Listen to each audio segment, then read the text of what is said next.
Sometimes a single line is enough for someone to just sit quietly, that you don't need anything. You can meditate, you can simply sit and see how your mind is always working, how the thoughts are coming, how the thoughts are leaving. And for some, it works because they can simply listen, they are ready, and they can just start seeing their mental noise, the movement of thoughts. But not everyone can do it.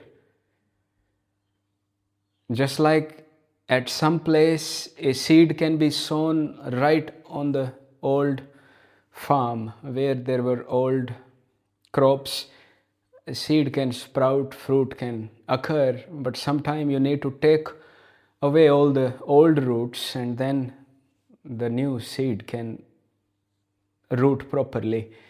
Unless and until you see all these desires that your attention is seeking, the attention does not rest itself. But when you see all these desires with the help of knowledge, then what you are seeking, what you are chasing loses the value, that fruitness that you believe it will deliver. Just like a child not aware of a hot coal burning sees a hot coal, has no knowledge about it, and he can simply pick up and burns his hand because he is not aware of that glow, that it is hot, it can burn. But if he learns or gets clarity that that round or that glowing light is coal, not just a shiny thing that you can touch, with the knowledge, then he will not touch it. It will also show that glow looks beautiful, but it burns. Same, those desires that may look very attractive, but all attractions come with its consequences. And when you see the consequences, then it loses value. Without it, you cannot see it. Just like another example, if you have a farmhouse, a lot of animals, and you think that you have a big farmhouse, people are actually respecting you, and you endlessly not only work to feed your body, provide a shelter over your head, but you have taken responsibility for 100 animals. And you have to mow the grass, you have to hire people, you have to maintain everything, not for life, not for necessity, but for image. And that same image that you are working towards, you think you are going to pass it on. It looks on the surface that you are going to pass this land to your kids. But he does not know that he also have to now endlessly work. The nature was functioning by itself. Those animals were free once roaming around. Now you claimed a land, you have now put a boundary and you claim these are my animals, and with that claim responsibility comes, and he will also follow the same footsteps of his father, the conditioning.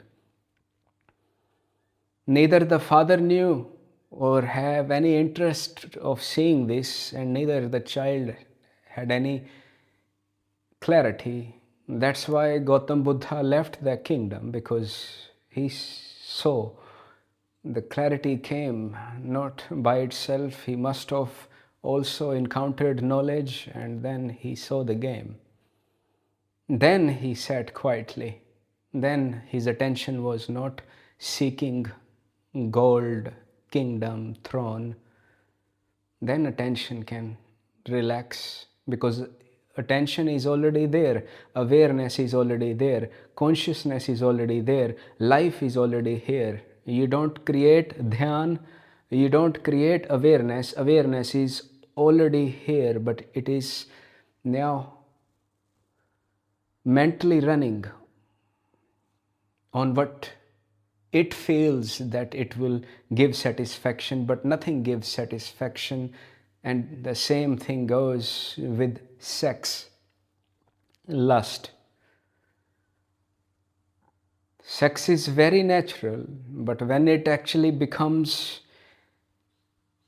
just desire, then it also creates a lot of problems. Look in the news what is happening. People have been blackmailed because they cannot see control their mind. Their attention seeks a 5, 10, 15, 20-minute pleasure, and then for a return they get blackmailed, and then they get in a lot of trouble. Even those wise men were not spared. They also did not look at this clearly. They pretended that they have left everything, but not. By gathering groups, nothing gets saved. Those same groups, those same people will blackmail you. They will use you. So you have to see it clearly that what sex is, that same desire, the same lust, what is the opposite of it? What can it do to you? How a man gets trapped in that, how a woman gets trapped in that.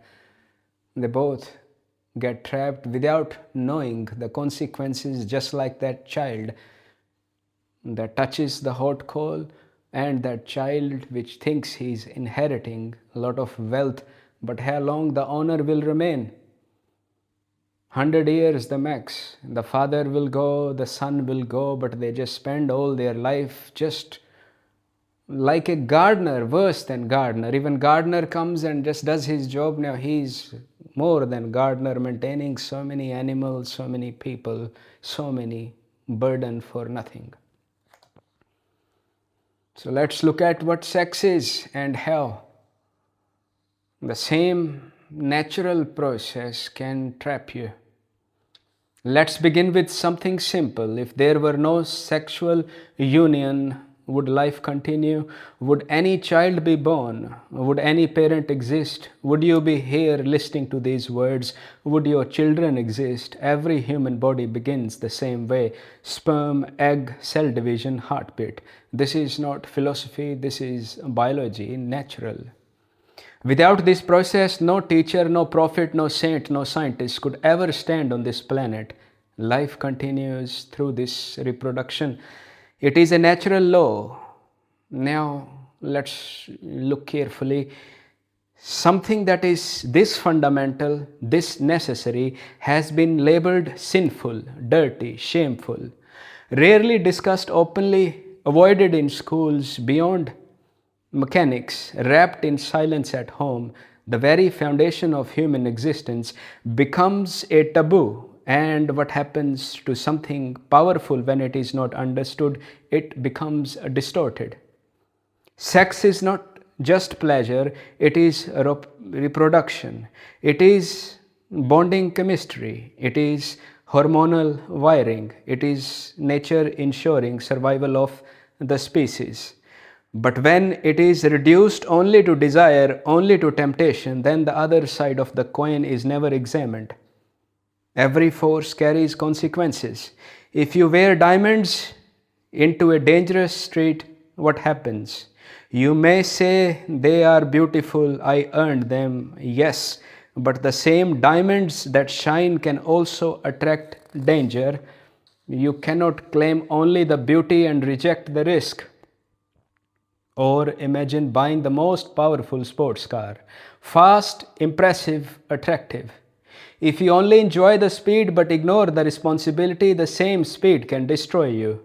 The power itself is not evil. The blindness towards its consequences is the problem. Sex is similar. When desire is glorified but not understood, it becomes addiction. When it is shamed but not understood, it becomes suppression. Addiction and suppression both create suffering. A man falls in love with a woman's body, desire grips him. Burning with need, he spends, impresses, plans, hoping to win her closeness, yet inside a restless emptiness coils.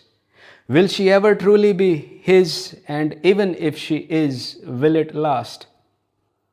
She married him, draws to his strength, his attention, his care. At first, the admiration sparks warmth. Years pass, her body changes.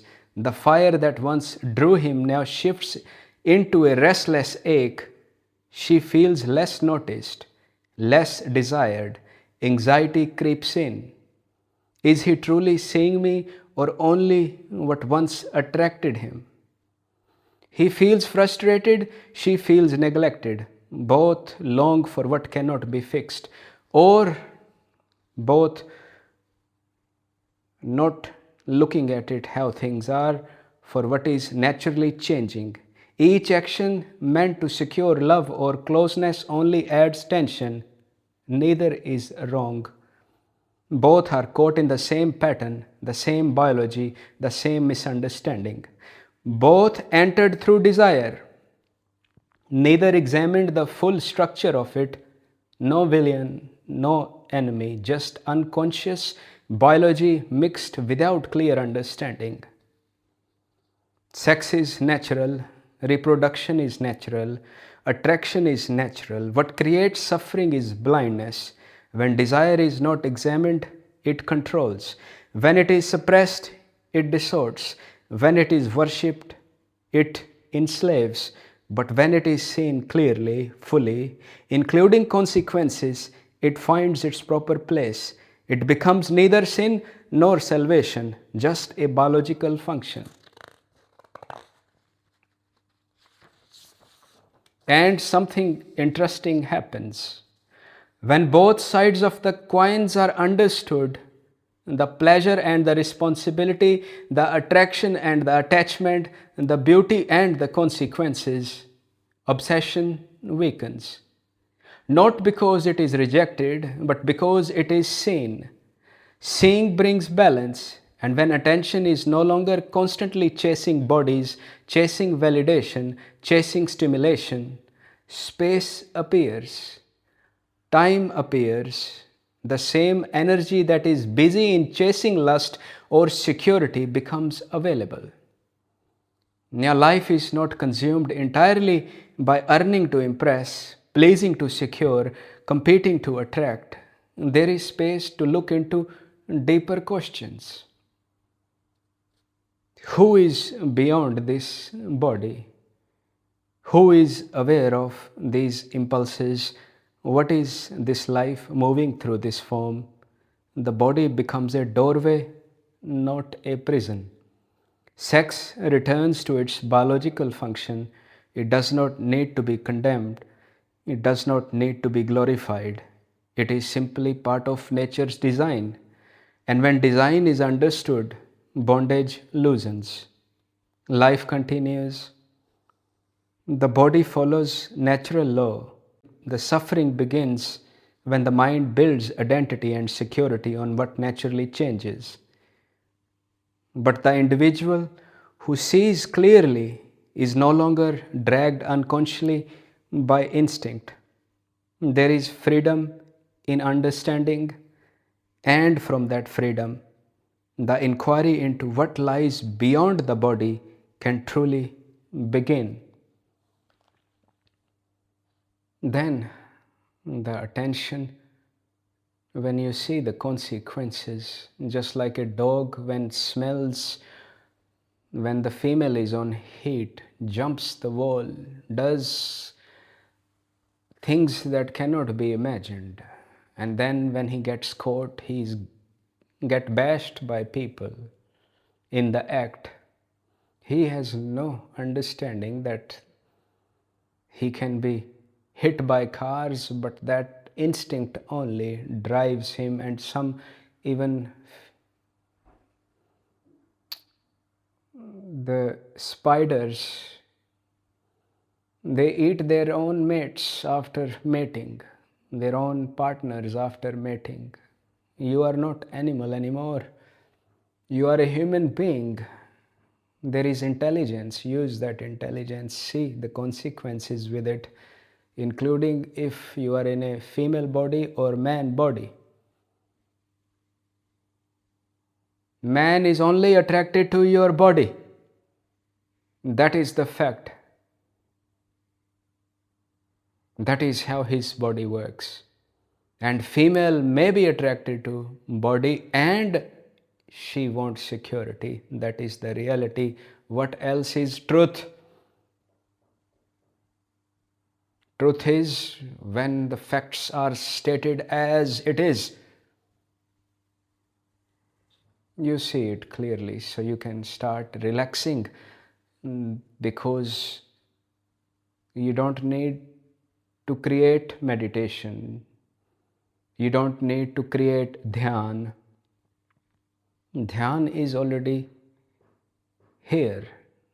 Meditation happens when the attention is freed from all these desires. Then you can simply sit.